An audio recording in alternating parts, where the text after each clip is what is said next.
మీకు మీరే తెలియకపోతే ఈ ప్రపంచంలో మిమ్మల్ని ఎవ్వరు అర్థం చేసుకోలేరు. మీరు రోజు మొత్తంలో ఎంతమందితో మాట్లాడతారు?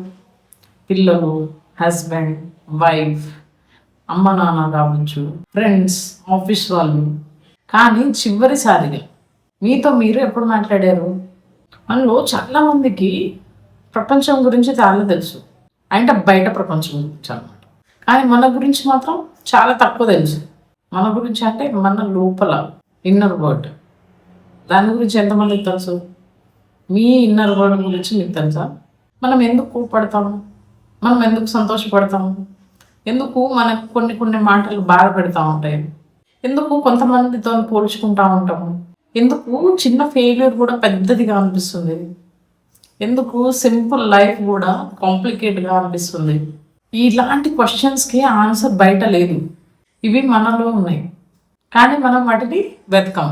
ఎందుకంటే మనకంటే బయట ప్రపంచం గురించే ఎక్కువ కావాలి, అవిటి మీదనే ఎక్కువ ఇంట్రెస్ట్ మనకి.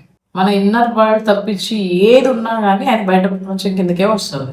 అలాగా మనం రోజు మొత్తం బయట ప్రపంచాన్ని చూస్తూ ఉంటే మన లోపల ప్రపంచాన్ని చూడడం మర్చిపోతున్నాం.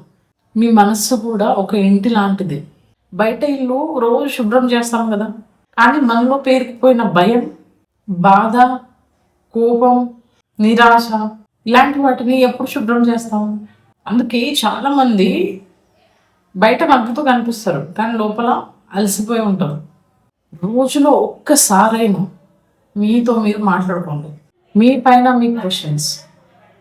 ఫర్ ఎగ్జాంపుల్, ఈరోజు నిజంగా నేను ఎలా ఉన్నాను? నాకు ఇప్పుడు ఏం బాధగా ఉంది? నేను ఏ విషయానికి భయపడుతున్నాను? నేను ఎందుకు అలా రియాక్ట్ అయ్యాను? ఈరోజు నాకు ఇష్టమైన పని ఏమో చేశాను, ఆ కర్రీ ఎందుకు నాకు నచ్చదు?